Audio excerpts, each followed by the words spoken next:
ચાલો ચેપ્ટર 3 વિદ્યુત રસાયણ એમાં અત્યાર સુધી આપણે 7 લેક્ચર પૂરા કર્યા. હવે આપણે ભણવાનો છે લેક્ચર નંબર 8. લેક્ચર નંબર 8 માં આપણે ભણશું શું તો કે વિદ્યુતનું વહન. તો કે આપણે અત્યાર સુધી કહ્યું કે વિદ્યુત રાસાયણિક કોષ હોય એમાં રાસાયણિક પ્રક્રિયા થાય અને રાસાયણિક પ્રક્રિયાના પરિણામે વિદ્યુત ઉત્પન્ન થાય. હવે આ ઉત્પન્ન થયેલો વિદ્યુત છે એને આપણે વહન કરીને ધાતુના તારમાંથી અથવા દ્રાવણમાંથી પસાર કરવો છે. તો ત્યારે દ્રાવણમાંથી કેટલું વિદ્યુતનું વહન થઈ શકે એ સમજવાનું છે. એટલે એને કહેવાય વિદ્યુતીય વહન અથવા વિદ્યુતીય વાહકતા. પણ મેન તો આપણે દ્રાવણમાંથી વિદ્યુતનું વહન સમજવું છે. તો ભાઈ વિદ્યુતના વહન સમજવા માટે આપણે પહેલા થોડીક નાની નાની વ્યાખ્યાઓ સમજવી પડશે. એ સમજાઈ જાય પછી આપણે વાહકતા ઉપર જશું. તો આપણે કોઈ પણ જગ્યાએ બહારગામ જવું હોય અજાણ્યા રસ્તેથી અને આપણે કોઈ એ રસ્તાનો જાણકાર હોય એને પૂછીએ કે ભાઈ મારે હવે આ બાજુ આ ગામ જવું છે,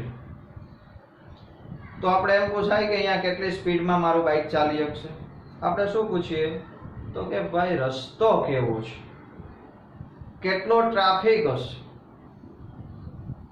એટલે કે આપણે જવા માટે અવરોધનો ઉપયોગ અવરોધ નક્કી કરીએ છીએ કે જો ટ્રાફિક વાળો રસ્તો હોય, રસ્તો ખરાબ થઈ ગયો હોય, ખાડા ખબડા વાળો હોય તો એમ કહેવાય કે એનો અવરોધ વધારે છે.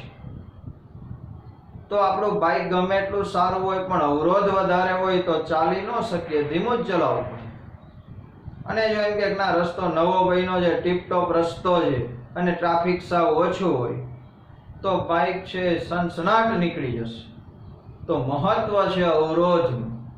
અવરોધ ઓછો હશે તો ઝડપથી પસાર થઈ જવાશે, અવરોધ વધારે હશે તો ધીમે ધીમે જવું પડશે. તો વાહકતાનો આધાર કોના ઉપર છે? અવરોધ ઉપર. તો પહેલા આપણે સમજશું અવરોધ. બરાબર, શું સમજવાનું છે? અવરોધ. તો અવરોધની સંજ્ઞા શું છે? R. કેમ તો કે અવરોધને ઇંગ્લિશમાં રેઝિસ્ટન્સ કહેવાય. એના ઉપરથી રાખી છે એની સંજ્ઞા R. અવરોધનો એકમ ઓહમ. આ યાદ રાખવાનો છે. સ્પીડ બ્રેકર જેવી નિશાની છે. જેટલા સ્પીડ બ્રેકર વધારે એટલો અવરોધ વધારે. ખાસ મહત્વનું, કોઈ પણ ધાતુ કે પદાર્થનો અવરોધ કોની મદદથી માપી શકાય તો કે વિસ્ટન બ્રિજ નામના સાધનની મદદથી પદાર્થ કે તાર હોય ગમે તે હોય એનો અવરોધ માપી શકાય. તો ખાસ યાદ રાખવાનું, વિસ્ટન બ્રિજ નામના સાધનની મદદથી અવરોધ માપી શકાય. તો અવરોધ કેટલો હોય તો સમજો, કોઈ પણ વાહકનો અવરોધ તેની લંબાઈ L ના સમપ્રમાણમાં અને આડછેદના ક્ષેત્રફળ A ના વ્યસ્ત પ્રમાણમાં. પણ લંબાઈના સમપ્રમાણમાં. સમજો, આ બે રોડ હોય, એક સાંકડો રોડ છે અને બીજો પહોળો રોડ છે. પછી સાંકડો અને લાંબો રોડ હોય તો સામેથી 2-3 વાહન આવે અને આપણે આમ જવું હોય તો સાંકડો રોડ છે એટલે અવરોધ નડશે, એટલે આપણે ઝડપથી પસાર થઈ શકીશું નહીં. પણ જો એ જ રોડ પહોળો થઈ જાય તો સામેથી ભલે ને 1-2 વાહન આવતા હોય પણ આપણે આમ કરીને આમ કાઉ મારી નીકળી જવાય. તો જેમ પાતળો અને સાંકડો માર્ગ હોય અને લાંબો હોય તો અવરોધ વધારે, પણ જેમ માર્ગ પહોળો થઈ જાય અવરોધ ઘટી જાય. એટલે કીધું છે કે લંબાઈ L ના સમપ્રમાણમાં અને આડછેદનું ક્ષેત્રફળ, એટલે આને આડછેદનું ક્ષેત્રફળ કહેવાય. આ ચોક છે એની આડછેદનું ક્ષેત્રફળ જોવું હોય તો આમ ચોકને ભાગવાનો અને અહીંયા જોઈ લેવાનો ચોકની દેશી ભાષામાં જાડાઈ વધારે એટલે આડછેદનું ક્ષેત્રફળ વધારે, જાડાઈ ઓછી એટલું આડછેદનું ક્ષેત્રફળ ઓછું. તો R ચલે છે L/A. હવે આ ચલનની નિશાની કાઢો એટલે અહીંયા અચળાંક મૂકો. આ અચળાંક ઊંધા એકડા જેવો કર્યો છે, એને કહેવાય રો વંચાય. ર અને હ જોડવાનો રોહ. તો રો ને કહેવાય શું? તો કે વિશિષ્ટ અવરોધ કહેવાય, અથવા એનું બીજું નામ છે અવરોધકતા, અથવા એનું ત્રીજું નામ છે પ્રતિરોધકતા. આ રો ના ત્રણ નામ. પહેલું નામ વિશિષ્ટ અવરોધ, બીજું નામ અવરોધકતા, ત્રીજું નામ પ્રતિરોધકતા. હવે આપણે આ અવરોધની વાત થઈ. આ સૂત્ર યાદ રાખવાનું છે. આ એક સૂત્રનો ઉપયોગ કરી દાખલામાં આનો ઉપયોગ થશે. હવે મારે રો ની વ્યાખ્યા આપી છે, રો ની પ્રતિરોધકતાની. તો આમાંથી રો ને કરતા બનાવી દઉં. તો R into A upon L. તો આ સૂત્ર બની ગયું રો બરાબર R into A upon L. હવે મારે રો ની વ્યાખ્યા આપી છે. જો આ L અને A ઉડી જાય, A અને L નીકળી જાય, તો રો બરાબર R થઈ જાય, તો R બરાબર રો થઈ જાય. તો કે જે વાહકની લંબાઈ 1 મીટર હોય અને આ છેદનું ક્ષેત્રફળ 1 ચોરસ મીટર હોય, ભાઈ રો બરાબર A R into L 1 ચોરસ 1 મીટર લીધું અને ક્ષેત્રફળ 1 ચોરસ મીટર એટલે 1 ગુણ્યા 1. તો આ બધું નીકળી ગયું, તો R બરાબર રો થઈ ગયો. તો જે વાહકની લંબાઈ 1 મીટર અને આડછેદનું ક્ષેત્રફળ 1 ચોરસ મીટર હોય, એવા વાહકના અથવા તેના અવરોધ R ને જ શું કહેવાય? પ્રતિરોધકતા અથવા અવરોધકતા અથવા વિશિષ્ટ અવરોધ. તો આના ઉપરથી વ્યાખ્યા લખવાની છે, ગોખવાની નથી. ચલો, હવે અવરોધ R ને પ્રતિરોધકતા કહી દીધું. હવે મારે આ રો નો એકમ મેળવવો છે. તો આ સૂત્રમાં બધાના એકમ મૂકતા જાય એટલે રો નો એકમ મળી જાય. R નો એકમ ઓહમ. એ ક્ષેત્રફળ મીટરમાં લો તો મીટર ગુણ્યા મીટર એટલે મીટર સ્ક્વેર.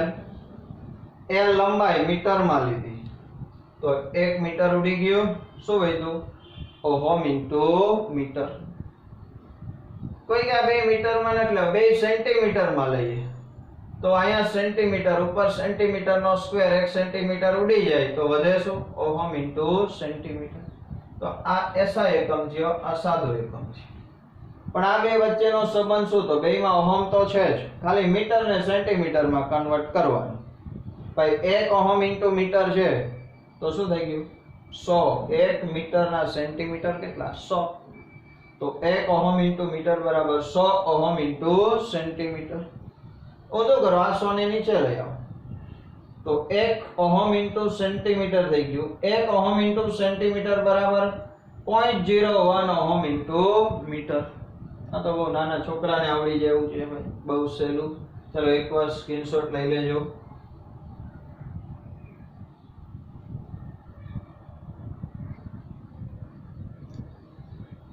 ચાલો, તો આપણે પહેલા બે સૂત્ર ધાર્યા હતા. પહેલું અવરોધ R નું, પછી અવરોધકતા અથવા પ્રતિરોધકતા, ગમે તે કે. હવે આગળ વધીએ. વાહકતા G. વાહકતાની સંજ્ઞા શું રાખી છે? Capital G. તો સીધું અવરોધ R ના વ્યસ્તને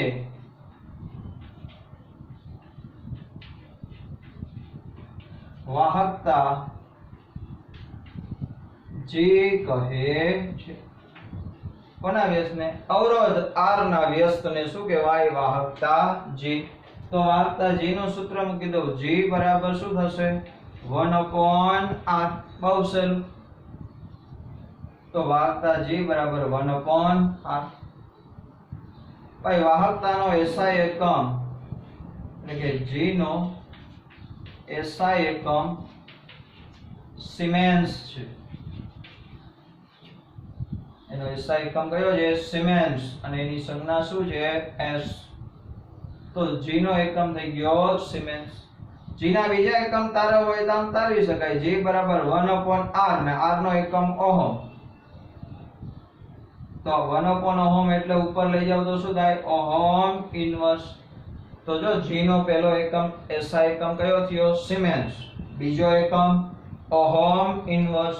ઓહમ ઇન્વર્સ ને ત્રીજું શું કહેવાય? તો કે ઊંધો રો. ભાઈ ઊંધો રો કરી નાખો. આને મોહ કહેવાય. શું કહેવાય? મોહ. તો સ્પીડ બ્રેકર નો ઇન્વર્સ ખાડો. આ સ્પીડ બ્રેકર જે ઊંધું એટલે ખાડું. તો ફરીથી g નો એકમ શું થાય? સિમેન્સ થાય, ઓહમ ઇન્વર્સ થાય, ને ત્રીજું શું થાય? મો. શું થાય? મો. હવે આમાં આગળ વધીએ. g બરાબર 1/r છે. પછી હું r ની કિંમત મૂકી દઉં. r ની કિંમત મૂકી દઉં rho l/a. તો 1/rho l upon a. એ ક્યાં જશે? અંશમાં. તો g બરાબર 1/rho into a upon l. તો આ કોનું સૂત્ર થઈ ગયું? g નું. ચલો હવે આ ધ્યાન આપજો બરોબર. આ 1/rho બરાબર હું નવો એકમ મૂકી દઉં, નવી સંજ્ઞા મૂકી દઉં, કપ્પા. આને શું કહેવાય? કપ્પા. જ્યાં કપ્પા એટલે શું? તો કે કપ્પા એટલે વિશિષ્ટ વાહકતા. શું થાય? વિશિષ્ટ વાહકતા. rho એટલે વિશિષ્ટ અવરોધ અને કપ્પા એટલે વિશિષ્ટ વાહકતા. તો આ કિંમત મૂકી દઉં તો g બરાબર 1/rho ની જગ્યાએ શું મૂકી શકાય? Kappa into a/l. તો આ વાહકતા g નું સૂત્ર થઈ ગયું. હવે હું કપ્પાને કરતા બનાવું છું. કપ્પાને. તો કપ્પા બરાબર શું થાય? g into l/a. તો કપ્પા બરાબર શું થયું? g into l/a. આનો એકમ તારવી લો. એકમ. પછી g નો એકમ મૂકી દઉં સિમેન્સ. એ લંબાઈ મીટરમાં લઉં. ક્ષેત્રફળ એટલે મીટર સ્ક્વેર. તો શું થઈ ગયું? સિમેન્સ ઇન્ટુ મીટર ઇન્વર્સ વધ્યું. જો ભાઈ આ મેં મીટરમાં ન લીધું હોય ને આ બે સેન્ટીમીટરમાં લીધું હોય તો સિમેન્સ ઇન્ટુ સેન્ટીમીટર ઇન્વર્સ. કોઈ કે સાહેબ સિમેન્સ જ શું કામ લીધો? મો નો લેવાય? લેવાય તો મો લ્યો. ચાલો તો s ની જગ્યાએ મો. મો ઇન્ટુ મીટર ઇન્વર્સ અથવા મો ઇન્ટુ સેન્ટીમીટર ઇન્વર્સ ગમે એ લખીએ. હજી મો નો લખો શું લખી શકાય? Ohm inverse. આ લખી શકાય ઓહમ ઇન્વર્સ. આ તો એમનો એમ જ રહેવાનું. તો આના ઉપરથી એક રંગના લખી શકાય એક સિમેન્સ ઇન્ટુ મીટર ઇન્વર્સ. તો જો આમાં ઊંધું છે. સિમેન્સ ઇન્ટુ મીટર ઇન્વર્સ બરાબર 0.01 સિમેન્સ ઇન્ટુ સેન્ટીમીટર ઇન્વર્સ. તો અહીંયા ઊંધું છે એટલે ઇન્વર્સ છે એટલે છેદમાં 100 થાય. એટલે અહીંયા થઈ ગયું 0.0. અથવા આમ લખી શકાય એક સિમેન્સ સેન્ટીમીટર ઇન્વર્સ બરાબર 100 સિમેન્સ મીટર ઇન્વર્સ. પણ અહીંયા ઇન્વર્સ માં છે એટલે અહીંયા સેન્ટીમીટર ઇન્વર્સ છે તો અહીંયા કેટલા આવશે? મીટર ઇન્વર્સ હોય તો 100 આવે. આ ખાસ યાદ રાખવાનું છે. ચલો હવે મારે કપ્પાની વ્યાખ્યા આપી છે. કપ્પાની વ્યાખ્યા તો આના ઉપરથી ટૂંકી વ્યાખ્યા આપી શકાય. કપ્પા બરાબર 1/rho છે. તો શું લખી શકાય? rho એટલે શું હતું? પ્રતિરોધકતા. તો એમનો લખી શકાય પ્રતિરોધકતા ના વ્યસ્તને વિશિષ્ટ વાહકતા કપ્પા કહે છે. પ્રતિરોધકતાના વ્યસ્તને વિશિષ્ટ વાહકતા કપ્પા કહે છે. તો આ થઈ ગઈ કપ્પાની વ્યાખ્યા. તો વિશિષ્ટ વાહકતા વિશિષ્ટ વાહકતા એ શું થઈ ગયું? કપ્પા. પણ હાલના સમયમાં વિશિષ્ટ વાહકતાને જ વાહકતા તરીકે સ્વીકારેલી છે. વિશિષ્ટ વાહકતા ને જ વાહકતા તરીકે ગણવામાં આવે છે.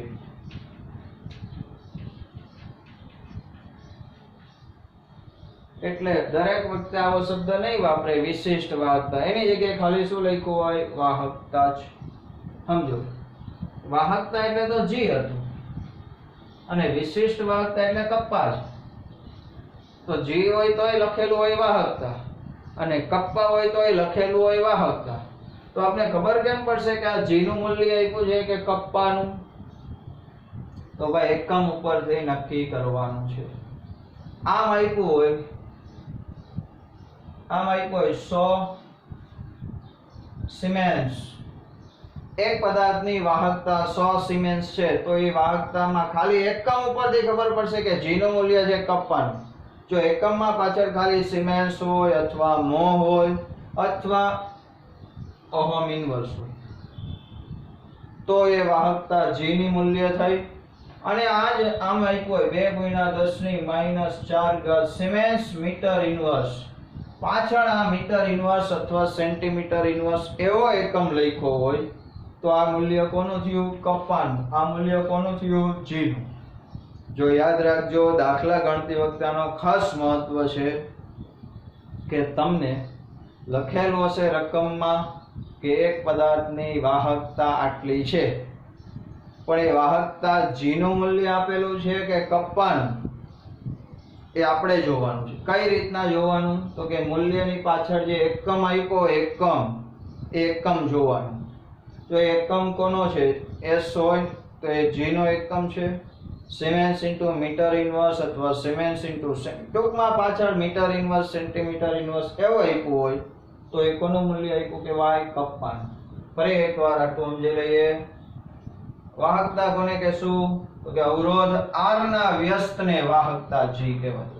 તો G બરાબર 1/R. તો 1/R. આ G નો એકમ તારવો છે તો 1/R નો એકમ ઓહમ. તો 1/ઓહમ એટલે ઓહમ ઇન્વર્સ થઈ ગયું. ઓહમ ઇન્વર્સ એટલે ઊંધું કરી નાખ્યું તો મો કહેવાય. તો આ એકમ છે એ G નો છે, આ એકમ પણ G નો છે, પણ SI એકમ કયો થશે? સિમેન્સ. ચલો હવે અહીંયા આવી જાઓ. G બરાબર 1/R. R નું મૂલ્ય મૂકી દો ρ L/A. એ છેદનો છેદ અંશમાં જાય તો G બરાબર 1/ρ * A/L. ભાઈ 1/ρ બરાબર નવો સંજ્ઞા મૂકી દઈએ કપ્પા. કપ્પાને શું કહેવાય? વિશિષ્ટ વાહકતા. આ કપ્પા અહીંયા મૂકી દો તો G બરાબર કપ્પા * A/L થઈ ગયું. હવે મારે કપ્પા ઉપર જવું છે તો અહીંયાથી પહેલા હું કપ્પાની વ્યાખ્યા આપી શકું. કપ્પા બરાબર 1/ρ છે તો એમ કહેવાય કપ્પા એટલે ρ એટલે પ્રતિરોધકતાના વ્યસ્તને શું કહેવાય? વિશિષ્ટ વાહકતા કપ્પા. કપ્પાનો એકમ મેળવવો છે તો કપ્પાને કરતા બનાવી દો G * L/A. તો કપ્પા બરાબર G * L/A. G નો એકમ સિમેન્સ. લંબાઈ મીટરમાં લીધી હોય, ક્ષેત્રફળ મીટર સ્ક્વેરમાં લીધું હોય, ઉડી જાય નીચે 1 મીટર વધે ઉપર લઈ જાઓ. Siemens into metre inverse, siemens into centimetre inverse. Siemens ની જગ્યાએ મો મૂકી શકાય તો mho into metre inverse, mho into આ બે વસ્તુ ખાસ મહત્વની છે. એક સિમેન્સ ઇન્ટુ સેન્ટીમીટર બરાબર 100 સિમેન્સ ઇન્ટુ તમને એમ થાય અહીંયા સેન્ટીમીટર ને અહીંયા મીટર તો અહીંયા કેમ 100 ઇન્વર્સ છે એટલે એક સિમેન્સ પર સેન્ટીમીટર તો 100 સિમેન્સ પર મીટર. સીધી વાત છે. 1 સેન્ટીમીટર માંથી 1 સિમેન્સ જેટલો વિદ્યુત પ્રવાહ જાય તો 100 મીટર 1 મીટર માંથી તો કે 100 ગણું થયું તો 100 સિમેન્સ જેટલો વિદ્યુત પ્રવાહ વહે. આ ખાસ મહત્વનું છે. બીજી વાત, હાલના તબક્કે આધુનિક સમયમાં વિશિષ્ટ વાહકતા એવો શબ્દ ઘડીએ ઘડીએ બોલતા નથી. એની જગ્યાએ શું બોલાય છે? વાહકતા જ શબ્દ વપરાય છે. એટલે કપ્પાને જ વાહકતા તરીકે પ્રદર્શિત કરેલું છે. પણ આપને ખબર કેમ પડશે કે કપ્પાનું મૂલ્ય છે કે G નું? તો ફરી કહું છું, એકમ જોઈ નક્કી કરવાનું. આટલું બરોબર સમજજો. સ્ક્રીનશોટ લઈ લેજો, જોઈ લો એકવાર.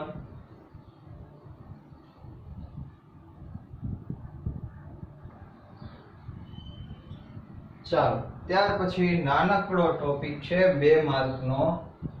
વાહકતાના આધારે પદાર્થનું વર્ગીકરણ કરો. ભાઈ જુદા જુદા પદાર્થ હોય, ધાતુ હોય, અધાતુ હોય, અર્ધધાતુ હોય, દ્રાવણો હોય, ગમે તે હોય, દરેક પદાર્થની વાહકતા છે જુદી જુદી હોય. તો એના આધારે સામાન્ય રીતે આપણે 3 પ્રકાર પાડી શકીએ. એક વાહક, અવાહક અને અર્ધવાહક. કોને કહેવાય? તો કે જે પદાર્થની વાહકતા સારી એવી હોય એટલે કે એમાંથી વધારે વિદ્યુત પ્રવાહ પસાર થઈ શકતો હોય તો એને વાહક પદાર્થ કહેવાય.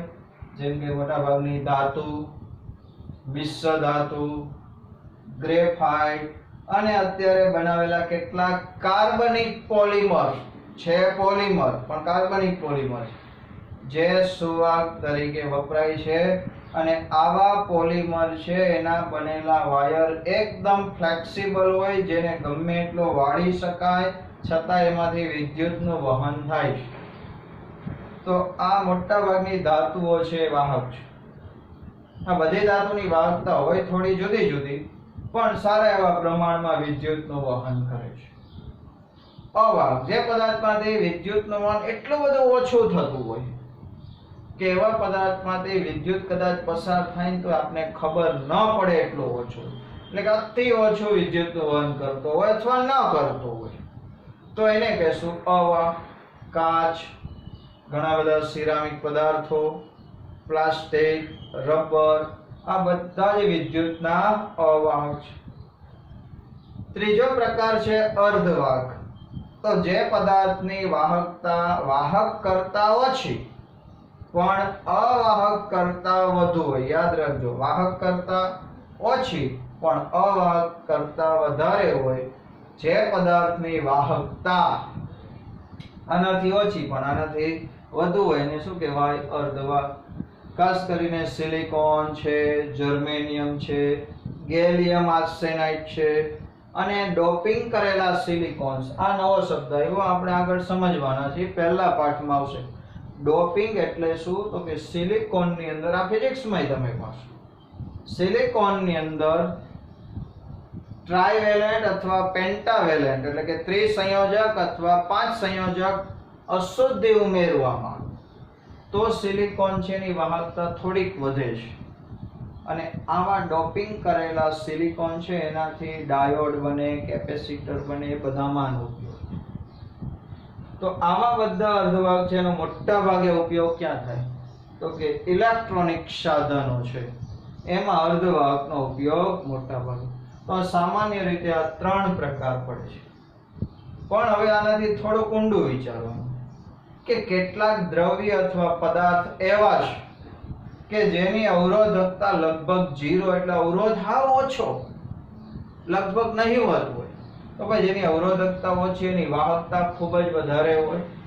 તો અવરોધ સમ નહિવત હોય, એની વાહકતા ખૂબ જ વધુ હોય. આથી એને અતિવાહક અથવા અતિ સુવાહક કહેવાય. અત્યાર સુધી આવો પ્રકાર ક્યાં આવ્યો નતો, અતિ સુવાહક. તો અગાઉના સમયમાં કેટલીક ધાતુ અને મિશ્ર ધાતુ છે એ નીચા તાપમાને, આ ખાસ યાદ રાખજો, નીચું તાપમાન એટલે 0 થી 15 કેલ્વિન, એટલું બધું નીચું તાપમાન લઈ જાઓ ત્યારે ધાતુ જ હોય કે મિશ્ર ધાતુ છે એ અતિવાહક તરીકે વર્તે છે. સામાન્ય તાપમાને ધાતુ છે એ સુવાહક છે, પણ બહુ તાપમાન નીચું લઈ જાઓ તો એ ધાતુ અતિવાહક. યાદ રાખજો, ધાતુમાં તાપમાન ઘટે ને વાહકતા વધે તો અતિવાહક તરીકે જાણીતા. પણ આનો પ્રાયોગિક ઉપયોગ આપણે નહોતા કરી શકતા. કેમ? તો કે આટલું બધું નીચું તાપમાન કેલ્વિનમાં લઈ જવું જ મુશ્કેલ છે. પણ આધુનિક સમયમાં અથવા હાલના સમયમાં હવે ઘણા બધા એવા સિરામિક પદાર્થો બનાવી નાખ્યા અને કેટલાક મિશ્રિત ઓક્સાઇડ એટલે જુદા જુદી ધાતુના ઓક્સાઇડોનું મિશ્રણ, મિશ્રિત ઓક્સાઇડ એ હવે ઊંચા તાપમાન, એટલે આમ તો આ નીચું જ ગણાય 150 કેલ્વિન, પણ આના કરતા ઊંચું, ઘણું ઊંચું, આટલા તાપમાન પ્રાયોગિક રીતે લઈ જઈ શકાય. એટલે આવા તાપમાન અતિવાહક તરીકે વર્તે છે. આ ખાસ MCQ માટે યાદ રાખવાનું છે. બરોબર, સ્ક્રીનશોટ લઈ લેજો.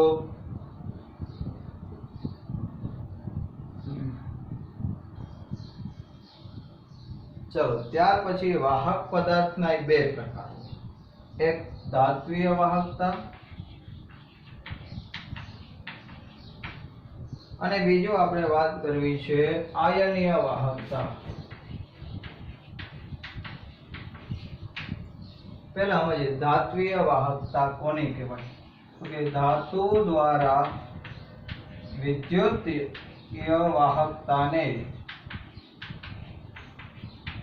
કે ધાતુ દ્વારા વિદ્યુતનું વહન થતું હોય એટલે એમ લખ્યું છે ધાતુ દ્વારા વિદ્યુતીય વાહકતાને ધાત્વિય વાહકતા અથવા ઇલેક્ટ્રોનીય વાહકતા કહે છે. ભાઈ આ તો સમજાણું, ધાત્વીય વાહકતા ધાતુ દ્વારા થાય એટલે ધાત્વીય વાહકતા કીધી, પણ એનું બીજું નામ રાખ્યું છે ઇલેક્ટ્રોનીય વાહકતા. કેમ ઇલેક્ટ્રોનીય વાહકતા કીધી? તો કે ભાઈ ધાતુમાં વિદ્યુતનું વહન કોના દ્વારા થાય? ધાતુમાં વિદ્યુતનું વહન સંચલિત એટલે કે મુક્ત ઇલેક્ટ્રોન દ્વારા થાય છે. કોના દ્વારા થાય છે? મુક્ત ઇલેક્ટ્રોન. 11મા ધોરણમાં આપણે ધાત્વિક બંધ ભણ્યા ત્યારે ધાતુનો નમૂનો સમજાયો તો સમજી લો ફરી એકવાર કે કોઈ પણ ધાતુનો ટુકડો છે અથવા તાર છે, તો એની અંદર આ ધાતુના પરમાણુઓ હોય. આટલા દૂર ન હોય તો સમજવા માટે દોર્યા છે. આ ધાતુના પરમાણુના છેલ્લા ઇલેક્ટ્રોન, જેને આપણે સંયોજકતા ઇલેક્ટ્રોન કહીએ છીએ, એ ઇલેક્ટ્રોન ધાતુમાંથી છૂટા પડી અને આખા સ્ફટિકમાં એટલે કે આ ટુકડામાં ફરતા હોય. આ જે લીટા કર્યા છે મુક્ત ઇલેક્ટ્રોન છે. મુક્ત ઇલેક્ટ્રોનને શું કહેવાય? સંચલિત ઇલેક્ટ્રોન. આ ઇલેક્ટ્રોન ધાતુમાં સરળતાથી વહન કરી શકે છે. હવે હું અહીંથી આમ તાર જોડી દઉં, આ બાજુથી ઇલેક્ટ્રોન દાખલ થાય એટલે આ ઇલેક્ટ્રોન આમ જાય, આ ઇલેક્ટ્રોન આમ જાય, આ ઇલેક્ટ્રોન બહાર નીકળી જાય. તો ઇલેક્ટ્રોનનું વહન થાય. યાદ રાખો પહેલી વસ્તુ, કોઈ પણ પદાર્થ હોય એમાંથી વિદ્યુતનું વહન બે રીતે થઈ શકે. પહેલી રીત, કાં તો એ પદાર્થમાં ઇલેક્ટ્રોનનું વહન થવું જોઈએ, આ પહેલી રીત. ને બીજી રીત તો કે આયનોનું વહન થવું જોઈએ, ધન આયન અને ઋણ આયન. તો ભાઈ ધાતુમાં ધન આયન ઋણ આયન ન હોય, ઇલેક્ટ્રોન. એટલે ધાતુમાં વિદ્યુતનું વહન મુક્ત ઇલેક્ટ્રોન દ્વારા થાય છે, એટલે એને કીધું ઇલેક્ટ્રોનીય વાહકતા. આટલું સમજાય છે? હવે આગળ વધીએ તો ધાતુમાંથી વિદ્યુતનું વહન કેટલું થાય એટલે કે આ ધાત્વીય વાહકતા છે એને અસર કરતા પરિબળ. ભાઈ 3 પરિબળ ખાલી યાદ રાખવાના છે, એમાં ઊંડું ઉતરવાનું નથી. પહેલું, ધાતુનો સ્વભાવ. ધાતુનો સ્વભાવ અને બંધારણ. ધાતુ કોપર એ ધાતુ છે, એલ્યુમિનિયમ એ ધાતુ છે, લોખંડ એ ધાતુ છે. બધામાંથી વિદ્યુતનું વહન સારા એવા પ્રમાણમાં થાય છે, પણ સરખું નથી. એ જુદું છે એનું કારણ તો કે ધાતુના સ્વભાવ જુદા જુદા હોય અને ધાતુની અંદર જે પરમાણુની ગોઠવણીઓ છે એ જુદી જુદી. એના કારણે ધાતુમાં વિદ્યુતનું વહન થાય પણ પ્રમાણ જુદું જુદું. આ પહેલું પરિબળ. બીજું, સંયોજકતા ઇલેક્ટ્રોનની સંખ્યા.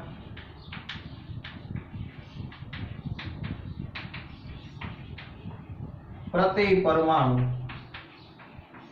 કે ધાતુનો દરેક પરમાણુ હોય, પ્રતિ એટલે દરેક પરમાણુમાં એની ઇલેક્ટ્રોન રચના લખો અને ઇલેક્ટ્રોન રચનામાં જે છેલ્લી કક્ષા, જેને સંયોજકતા કક્ષા કહેવાય, એમાંના ઇલેક્ટ્રોનની સંખ્યા છે. જેટલી બહારની કક્ષામાં ઇલેક્ટ્રોનની સંખ્યા વધારે એટલા મુક્ત ઇલેક્ટ્રોન વધારે, અને જેટલા મુક્ત ઇલેક્ટ્રોન વધારે એટલી વાહકતા વધારે. અને ત્રીજું પરિબળ, તાપમાન. આ ખાસ ધ્યાનમાં લેજો. તાપમાન વધે તો વાહકતા ઘટે. આ ધાતુને જ લાગુ પડે, ખાસ યાદ રાખજો. ધાતુ માટે તાપમાન વધે તો વાહકતા ઘટે, ઊંધું તાપમાન ઘટે તો વાહકતા વધે. આ કોને લાગુ પડશે? માત્ર ધાતુને. દરેક વખતે દ્રાવણોને આ લાગુ પડે નહીં. તો આ થઈ ગઈ ધાત્વીય વાહકતા. હવે આપણે સમજવી છે આયનીય વાહકતા. આયનીય વાહકતા કોને કહેવાય? તો કે વિદ્યુત વિભાજ્ય પદાર્થ હોય ના દ્રાવણમાંથી વિદ્યુતનું વહન આયનો દ્વારા થાય છે.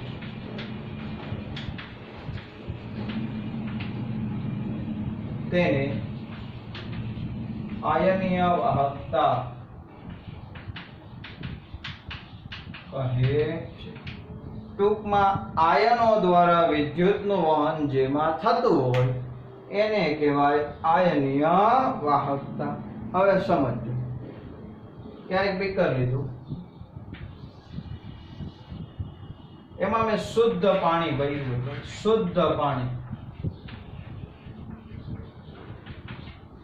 એની અંદર બે ધ્રુવો ડુબાડી દઉં, આ બેટરી રાખું, આ એનો અઠ્યાસો ગમે બરાબર. હવે જો અહીંયા આયન હશે આ બેની વચ્ચે, તો ઋણ આયન ધન ધ્રુવ તરફ જાય, ધન આયન ઋણ ધ્રુવ તરફ જાય, અને તો આપણને આ મીટરની અંદર વાહકતા મળે. પણ શુદ્ધ પાણી હોય, શુદ્ધ પાણી છે ને અતિ મંદ વાહક કહેવાય, એની વાહકતા ખૂબ જ ઓછી છે. કેમ ઓછી? તો કે શુદ્ધ પાણી હોય, શુદ્ધ પાણીમાં H+ આયન ની સાંદ્રતા 10⁻⁷ OH- ની 10⁻⁷ મોલર આટલી હોય. સંતુલન વાળા પાઠમાં આવી ગયું છે કે શુદ્ધ પાણી છે એમાં આયનીકરણ બહુ અલ્પ પ્રમાણમાં થયું હોય, એટલે એમાં 1 મોલર એટલે કે 1 લીટર પાણી હોય તો એમાં H+ અને OH- ની સાંદ્રતા બહુ જ ઓછી, -7, એટલે કે બે પ્લેટો છે, આ બે ધ્રુવ અથવા હું પ્લેટ રાખી દઉં, આ બે પ્લેટો છે ધાતુની, એની વચ્ચે આયનની સંખ્યા જ બહુ ઓછી છે, તો આયનોનું વહન પણ બહુ ઓછું થાય, એટલે આપણે અહીંયા વાહકતા અતિ ઓછી મળે. પણ જો હું આની અંદર જ હવે વિદ્યુત વિભાજ્ય પદાર્થ ઉમેરું, શું નાખે ભાઈ? વિદ્યુત વિભાજ્ય કોને કહેવાય? તો કે દ્રાવણ બનાવો ત્યારે એમાંથી આયન છૂટા પડે ને શું કહેવાય? વિદ્યુત વિભાજ્ય. દાખલા તરીકે હું NaCl નાખું, થોડોક એવો NaCl નાખીશ તો અંદર ફટાફટ નવા આયન આવી જવાના, કયા? Na+ અને Cl-. તો હવે આયનોની સંખ્યા વધી ગઈ, આ બે સળિયાઓ વચ્ચે આયનોની સંખ્યા વધી ગઈ. Na+ આયન ઋણ ધ્રુવ તરફ દોડાદોડી કરશે, Cl- આયન ધન ધ્રુવ તરફ જશે, આયનોનું વહન ચાલુ, તો વિદ્યુતનું વહન પણ ચાલુ, અને આપણને અહીંયા વાહકતા મળશે. તો જે પદાર્થ અથવા જેનું દ્રાવણ છે એમાંથી વિદ્યુતનું વહન થઈ શકતું હોય એવા પદાર્થને શું કહેવાય? વિદ્યુત વિભાજ્ય પદાર્થ. તો વિદ્યુત વિભાજ્ય પદાર્થ છે એનું દ્રાવણ બનાવીએ તો એ દ્રાવણમાં વિદ્યુતનું વહન કોના દ્વારા થશે? આયનો દ્વારા. એથી આવા દ્રાવણોને આવી વાહકતાને કહેવાય આયનીય વહનશીલતા અથવા વિદ્યુત વિભાજ્ય વાહકતા, અથવા એને બીજું શું કહેવાય? વિદ્યુત વિભાજ્ય વાહકતા.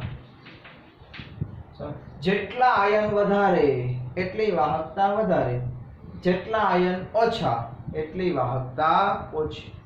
તો વિદ્યુત વિભાજ્યનું દ્રાવણ હોય એમાં આયનો દ્વારા વહન થાય.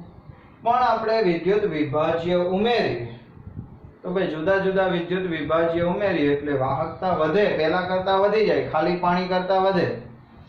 પણ દરેક દ્રાવણ છે એમાં વાહકતા એક સરખી વધે એવું નથી, કારણ કે વિદ્યુત વિભાજ્ય પદાર્થ બદલશે તો વાહકતા પણ જુદી જુદી મળશે. તો આમાં જે 3 પરિબળ છે એમ આના માટેના 5 પરિબળ યાદ રાખવાના છે. કયા 5 પરિબળ જોઈ લો.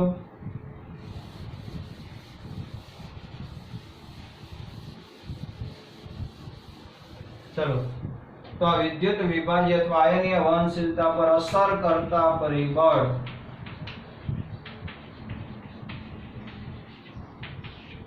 પાંચ પરિબળ તમારે યાદ રાખવાના છે. કોના માટે?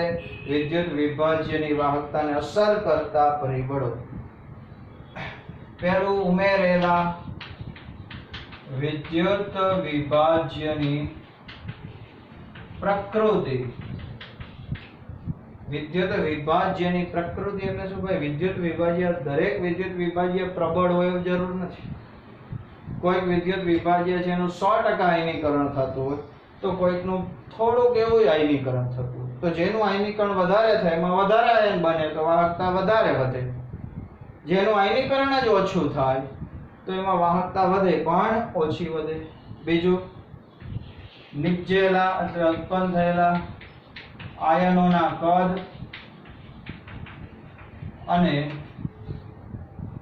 સોલ્વેશન એટલે જલ યોજન અથવા એને દ્રાવક યોજન કહેવાય. દ્રાવક યોજન આપણે આવી ગયું છે. ઉત્પન્ન થયેલા આયનોના કદ. ભાઈ કદ નાના હશે ને, આયનોના કદ નાના હોય એટલી વાહકતા વધારે. કેમ? તો કે આયનોને અંતે તો માધ્યમમાં હોહરવું નીકળવાનું છે. તો જે નાનો હશે એ ફટાફટ અંદર આરપાર નીકળી જશે અથવા તરીને ઝડપથી પસાર થશે. તો જેમ કદ નાનું એમ વાહકતા વધારે. અને જલ યોજન એટલે શું? યાદ રાખો તો કે NaCl ને આપણે પાણીમાં નાખ્યું છે. અહીંયા H2O નો અણુ, અહીંયા H2O નો અણુ, આ આમ ખેંચે અને એને આ આમ ખેંચે. Na પ્લસ ની ફરતે પાણીના અણુ ગોઠવાઈ જાય, Cl માઈનસ ની ફરતે પાણીના અણુ ગોઠવાઈ જાય. આ દ્રાવકના અણુ એની ફરતી બાજુ ગોઠવાઈ જાય જેથી કરીને આયનો ઝડપથી છૂટા પડી જાય અને પાછા ભેગા ન થઈ શકે. એને શું કહેવાય? દ્રાવક યોજન. ત્રીજું, દ્રાવકનો સ્વભાવ અને સ્નિગ્ધતા એટલે ચિકાસ.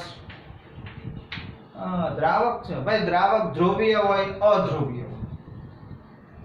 બે પદાર્થ, એક જ પદાર્થ અથવા એક વિદ્યુત વિભાજ્ય બે પદાર્થમાં દ્રાવ્ય થયો હોય, પાણીમાં થયો હોય, ધારો કે આલ્કોહોલમાં થયો હોય, તો બેયનો સ્વભાવ દ્રાવક જુદો જુદો છે એટલે આયનો ઉત્પન્ન થશે એ જુદી જુદી પ્રમાણમાં હશે એટલે વાહકતા જુદી જુદી હશે.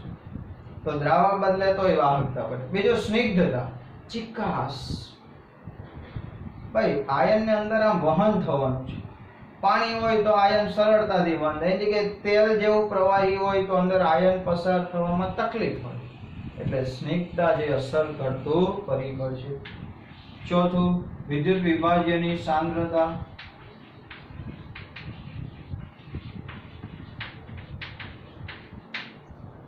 ઉમેરેલો જથ્થો એટલે સાંદ્રતા.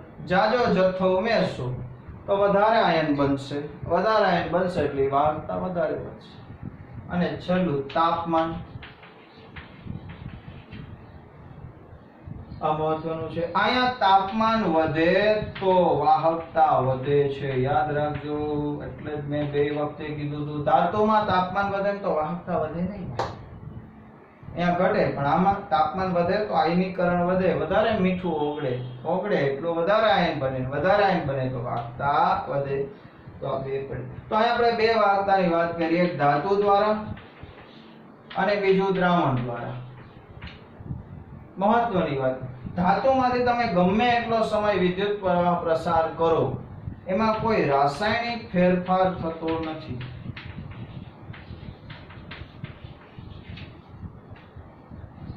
કોપરનો તાર હોય એમાંથી તમે વિદ્યુત પ્રવાહ પસાર કરો એ કોઈ દી હોનાનો થાય? જો અંદર રાસાયણિક પ્રક્રિયા થતી હોય તો કંઈક થાય, પણ એવું કંઈ થાય નહીં. જ્યારે દ્રાવણમાંથી, ભાઈ વિદ્યુત વિભાજ્યનું દ્રાવણ હોય એમાંથી વિદ્યુત પ્રવાહ પસાર કરો તો એમાં રાસાયણિક પ્રક્રિયા થાય. આપણે ડેનિયલનો કોષ શીખ્યા જ છીએ કે વિદ્યુત વિભાજ્યનું દ્રાવણ હોય, વિદ્યુત પ્રવાહ પસાર થાય એટલે રેડોક્સ પ્રક્રિયા થાય. રેડોક્સ થાય એટલે કાંઈક નિપજ બને. એટલે આમાં રાસાયણિક પ્રક્રિયા થાય, આમાં થાય નહીં. તો આટલી ટર્મ્સ, આટલી નાની નાની વ્યાખ્યાઓ, નાના નાના મુદ્દા સમજ્યા પછી હવે આપણે વ્યવસ્થિત દ્રાવણો દ્વારા વિદ્યુતનું વહન કેમ થાય છે, કેમ માપી શકાય એ હવે પછી ભણવાનું છે. ચલો આટલું જોઈ લો.